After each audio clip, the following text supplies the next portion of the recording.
राहुल गांधी के भाषण में एक लड़की के बयान का उन्होंने उदाहरण दिया, उसका जिक्र किया, तो दिल्ली पुलिस के स्पेशल कमिश्नर पूछताछ करने राहुल गांधी के घर जा पहुंचे।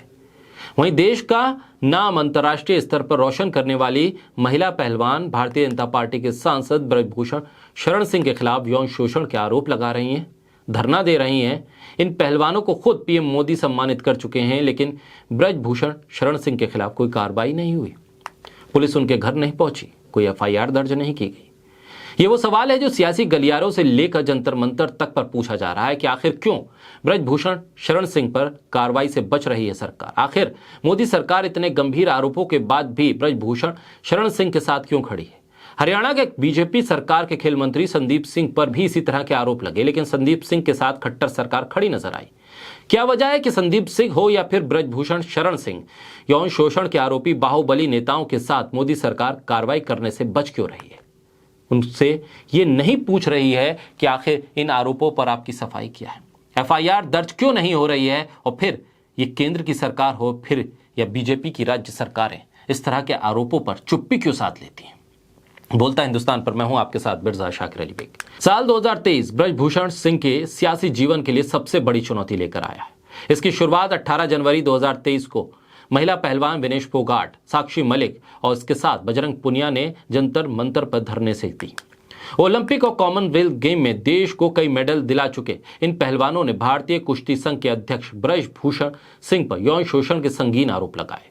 विनेश फोगाट ने आरोप लगाया कि ब्रजभूषण खिलाड़ियों के होटल में रुकते थे, जो नियमों के खिलाफ है। विनेश ने रोते हुए आरोप लगाया कि कुश्ती संघ के अध्यक्ष उसी फ्लोर पर रुकते थे जहां महिला पहलवान ठहरती थी। 21 जनवरी तक पहलवानों का यह धरना चला और फिर खेल मंत्री अनुराग ठाकुर के साथ मीटिंग के बाद एक जांच कमेटी बनी।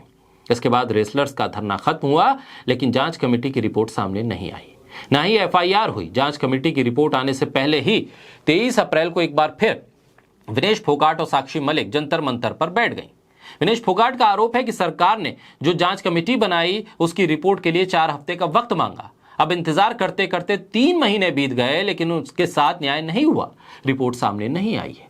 विनेश फोगाट का यह भी आरोप है कि 7 लड़कियों ने ब्रजभूषण सिंह के खिलाफ दिल्ली के पार्लियामेंट स्ट्रीट थाने में शिकायत की है। इसके बावजूद दिल्ली पुलिस एफआईआर दर्ज नहीं कर रही है। अब यह मामला देश की सबसे बड़ी अदालत यानी सुप्रीम कोर्ट में पहुंच गया है। सीजीआई ने अब इस मामले में दाखिल याचिका पर दिल्ली पुलिस को नोटिस जारी करते हुए कहा है कि पहलवानों के आरोप बेहद गंभीर हैं, हम अर्जी सुनने के लिए तैयार हैं, लेकिन अब भी कार्रवाई नहीं हो रही है। ब्रजभूषण शरण सिंह के खिलाफ जंतर मंतर पर पहलवानों का धरना जारी है। अब पहलवानों ने धरना स्थल पर ब्रजभूषण के आपराधिक इतिहास का पोस्टर लगा दिया है, जिसमें उन्होंने उनके ऊपर 38 मामलों का जिक्र किया है, जिसमें गुंडा act, arms act, gangster act और तमाम अलग अलग धाराएं शामिल है। इसके अलावा किस थाने पर कौन सा मुकदमा हुआ है यह भी लिखा हुआ है। जंतर मंतर पर ब्रजभूषण शरण सिंह पुत्र जगदम्बा सिंह भारतीय जनता पार्टी के सांसद का आपराधिक इतिहास नाम से एक बड़ा पोस्टर लगा हुआ है। इसमें मुकदमा संख्या, धारा और थानों का जिक्र है।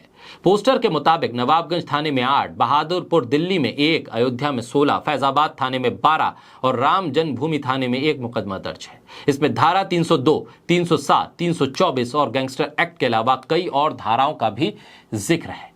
यानी ब्रजभूषण सिंह के 4 दशक के करियर की सबसे बड़ी चुनौती अब सामने है। अदालत के रुख पर उनकी सियासत का भविष्य भी टिका हुआ है।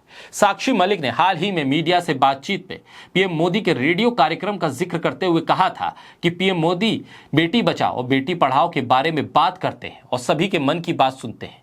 क्या वो हमारे मन की बात नहीं सुन सकते? आखिर क्यों एक बाहुबली नेता को बचाने के लिए मोदी सरकार देश की फजीहत करा रही है?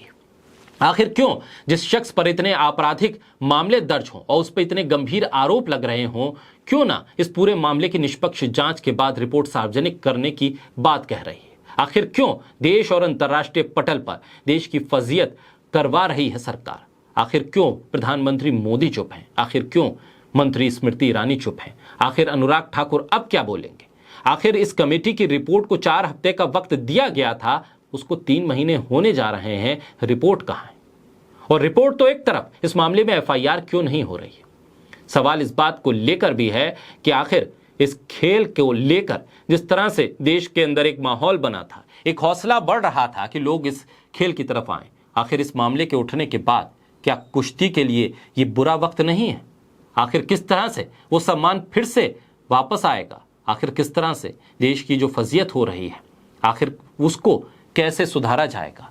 सरकार चुप है और एक बाहुबली नेता के लिए सरकार उन खिलाड़ियों को रुला रही है, सड़क पर सुला रही है और खाना खाने को सड़क पर मजबूर कर रही है, जिन्होंने कभी इस देश के लिए गोल्ड मेडल जैसे बड़े बड़े तमगे हासिल किए थे। और खुद प्रधानमंत्री ने इनके साथ फोटो खिंचाया था और कहा था कि ये देश का सम्मान है।